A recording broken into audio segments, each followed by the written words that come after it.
Hello everyone, welcome to the video, and today we are going to cover the boss lore in Have a Nice Death. I've done one of these videos in the past for enemies, but there's been a lot of lore added since the release of 1.0, so let's get into it right now.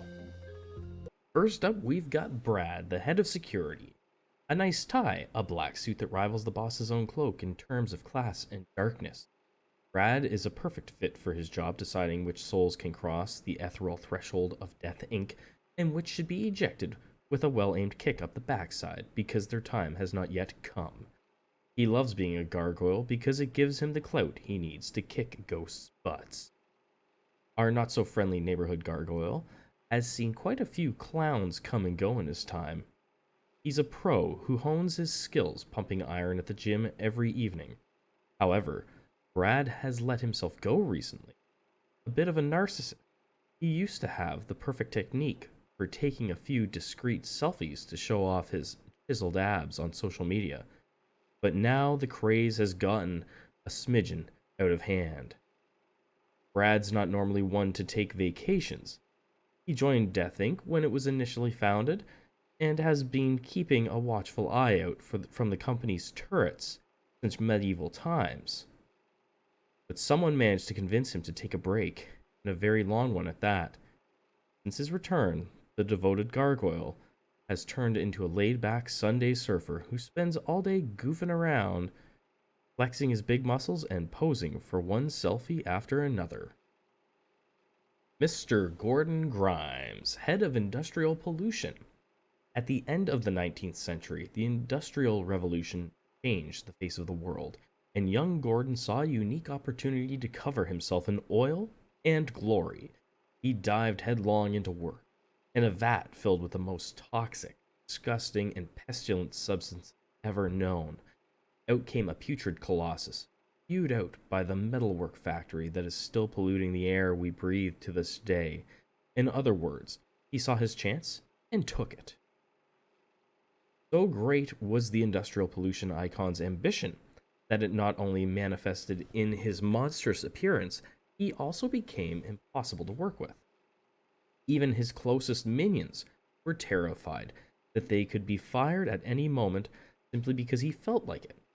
You're constantly walking on rotten eggshells with Mr.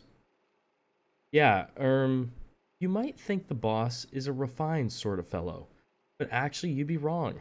He's more of a TV, beer, football kind of guy who won't think twice about confiscating your cell if you're not paying attention. Rare off-the-record account from a minion in the Industrial Pollution Department. Waldo, head of the Toxic Food Processing Department. With the resounding success of Veracity Curses, the concept of starving to death has come back into style, declaring a new millennium of horrors to decimate the living. Always at the forefront of innovation, Death is turning the problem on its head by taking inspiration from the 20th century food processing revolution. The fast food chain Waldo Burger made its fortune by offering cheap sandwiches made of fat, sugar, and salt, and scented with delicious chemical aromas that deadened all manner of reason. Death later took the soul of a young employee who was fortunately trapped in a walk-in freezer in a Waldo's next to a highway. He wasn't especially astonished or even put off by discovering the company. The goals were more or less the same: production, and reproduction after that. On the other hand, Death concedes that he recruited the young man in a hurry, which meant cutting through some red tape. For example, none of the managers of Death Inc. are able to give the real last name of the head of the Toxic Food Processing Department, nor his first name. People developed the habit of calling the young man Waldo, as the former server closely resembled the mascot of that restaurant chain. It was even said contemptuously that anyway, everyone working at Waldo had to be called Waldo, right? Brainwashing must be so intense that you even forget your own name and all those trade secrets that drove kids nuts.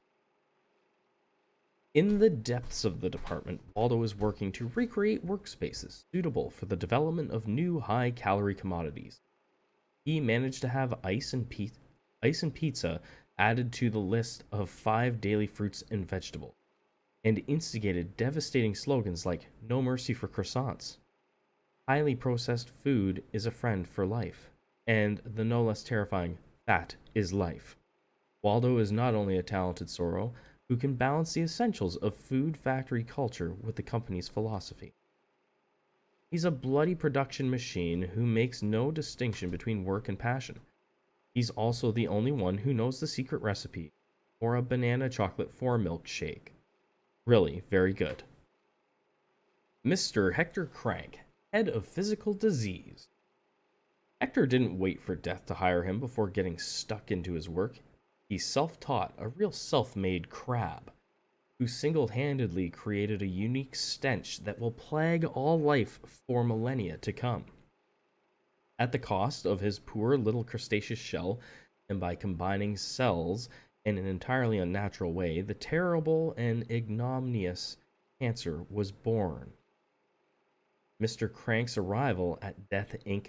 precipitated the departure of Orvicini Preston, who created the Black Plague back in his day. By his own admission, however effective his own illness had been, it could not compete the promising young manager crab. He might not look the part, but there's no denying his cancer's in it for the long haul. Frank's greatest strength lies in his ability to adapt. He most recently contributed to a new infectious disease project that has been so widely successful it's quickly turned into a top political phenomenon. He himself is surprised that some tactics are as useful as ever, spreading discord through misinformation. Illness always gets the better of those who don't take it seriously. Max, head of addictions. Even amongst Death Inc.'s most devastating sorrows, the organism known as Max is a bit of an odd one out. A true abomination that raises more questions than it answers about the company's recruitment process.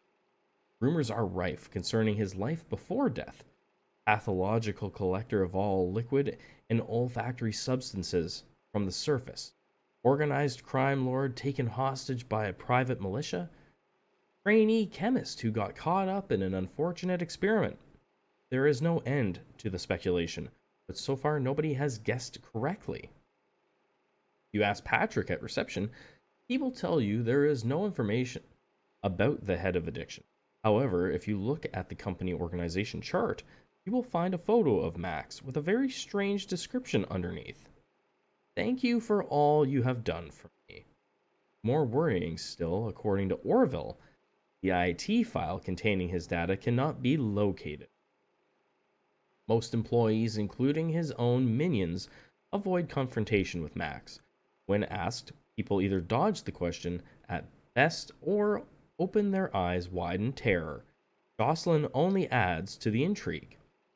Max is an enigmatic smile. If you offer him the slightest sliver of attention, he'll stare at you intensely without saying a word. It's one of his strengths. As much as I hate to admit it, Max simply cannot be diagnosed. Major Warren Pliscan, head of modern warfare. On the surface, Warren was nothing short of a calamity. At Death Inc., he's a large-scale catastrophe. Large scale is a bit of a misnomer, given that he's only 4 feet tall standing to attention, which is to say, all the time. Drawing inspiration from the greatest khaki-kitted, metal-adorned scoundrels of all time, little Warren set out on a journey from which there was no return. Hitching a ride on a Death and Taxes 850 warhead guaranteed him a one-way ticket to the afterlife. Some say it might calm the spirits, but not in Warren's case. The company's entrance hall instantly turned into a battlefield the minute the Major arrived. Even Brad couldn't put an end to the massacre. We don't know why, but Warren managed to slip through the door to the beyond with a missile launcher smuggled in his underpants. High on his victory and in the mood to cause chaos, he didn't hold back. Mr. Chief Executive Officer, sir, the little runt destroyed everything and now he's asking for a job. What should we do? Leave it to me. It's about time I measured up to an opponent, no pun intended. In the hall?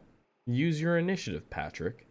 You're forever on at me about renovations. Well, now's your chance. Get in touch with logistics and sort something out. The color scheme should be dark, of course, dark and elegant. Miss Catherine Imamura, head of the Natural Disasters Department. 66 million years ago, Death had a big problem on his hands. Dinosaurs, pterosaurs, and pliosaurs were passing over in their hundreds. Death and his young associates were struggling to maintain a balance between the resplendent life forms and the necromantic flux of the universe. However, after an interview held on the fly between two routine missions, Miss Catherine Imamura was hired to the company. Her final test to see her temporary contract made permanent was to take charge of the so-called crumbling crustaceous contract. With one snap of her watery fingers, the terrifying Imamura bombarded Earth with her solar winds, whipped the oceans into a frenzy, made meteors rain down from the sky, and gave Death Inc. its first break in the stock markets by raising its shares by 444,000 in one fell swoop. Catherine Imamura belongs to the first generation of Soros created by Death. As such, she enjoys a substantial benefits package. In terms of pure power and ability to spread chaos and destruction, she is as good as they come. She's what Jerry would call a company veteran, and while it may seem logical for her to have fostered such an easy rivalry with her younger colleagues, Grimes, Crank, and even the Major, it's not necessarily normal. Nobody should be able to benefit from such outlandish advantages simply because they've been working at the company longer. Miss Imamura, now that Mr. Corvacini's retired, you are the last one standing at Death Inc.'s antediluvian sorrows. Any thoughts on that? Corbaciri always had trouble making a voice for himself. Youthfulness should be quashed. We shouldn't hesitate to crush it entirely if necessary. He simply didn't care enough about the company. Care about the company. Do you mean that he didn't have such a firm grip on things as his successor, Mr. Crank? Mr. Prank? He's just yet another Pop-Tart. Probably one too many of them in this confession. Ahem. I wrote down Pop-Tart and confession, but I imagine you mean upstart and profession. Don't you? Unpublished excerpt from a post-masterclass interview of Catherine Imamura, Sorrow of Natural Disasters. Time, majority shareholder in Death Incorporated, head of the Inevitable Time Department. An entity created from quantum causality, Time likes to appear to others in a way that reflects his character, i.e., swing between total senility and caustic deviousness at the company and as someone appearing at the top of the company organization chart. He wears a little circus magician suit, adopts a grouchy demeanor, and dons a white beard, or going totally off the rails. Recently, if we can say that, Time has been scheming in his corner, refusing to meet with the boss one-on-one. Why? When the company was founded, Time was already working alongside Death and his loyal companion Jacob, as well as with Life, to whom he felt very close. This millennia-long association was built on common ground, with Time and Death both sharing an interest in lightheartedness, sarcastic comments, dark humor. It seems the conflict began when Life kept Death at arm's length over the joint career plan. It would or should have worked better had either of them been able to leave their egos behind for a minute or two. From the point of view of millennia-old beings, though, that's roughly equal to eternity. There's really not much in it. Right, that's enough. I can't take it anymore. I need a vacation. That's impossible. As you well know, not until you admit you treated our mutual friend unfairly. I already have. Come on, let's get back to normality. The quantum chaos and all that, that's enough. Hi, hi, hi, oh no, a little riddle first. How many times do needles cross a clock face? What a pain. Life, CEO of Life Incorporated and co-founder of Death Incorporated. This entity was created from infinite energy, and the person humbly known as Life has been around since the dawn of time. But she maintains she got here just a tiny bit before Death did. Sounds about right. Before destroying something, you first have to create it. And that's what this delightful creature is here for. Conceiving, imagining, shaping, producing, developing, doing in the purest sense of the word, so that this universe and others keep going. But Life doesn't want to hear another word about Death Inc., or death for that matter. To her way of thinking, the flux of the void would be better entrusted to someone who thinks about something other than going on vacation. Someone professional. Hard as it may be to believe now, Life and Death actually used to work together. Their companies, Life Inc. and Death Inc., were inextricably linked, and shared branding project known as Eternity and Universe was also in the works. Unfortunately, things don't always go to plan in the vicious, hyper-competitive world of business. Life was extremely productive, too much so in Death's opinion. He was churning out living beings faster than he could reap them. The balance was off, and inexorably, Death grew discouraged. He was convinced management wasn't really his thing.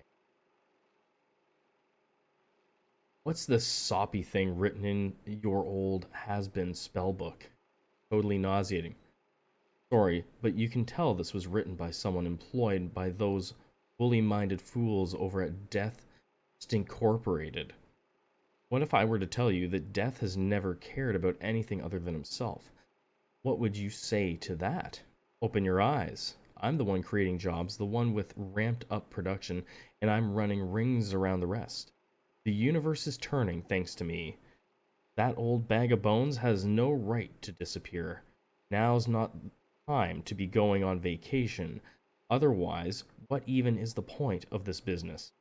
The Sorrows, they're like me.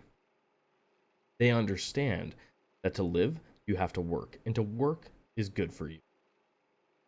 Okay, that's it. Interview over. I'm getting too wound up. And come to my next Agile Management Masterclass. Go follow at Natalie _your_ so cute. Life on the Conspiracy. And that's it for the boss lore and Have a Nice Death. I hope you enjoyed the video. If you want to see more lore videos and other Have a Nice Death content, make sure to subscribe to the channel. Thanks for watching. I'll catch you on the next one. Have a fantastic day.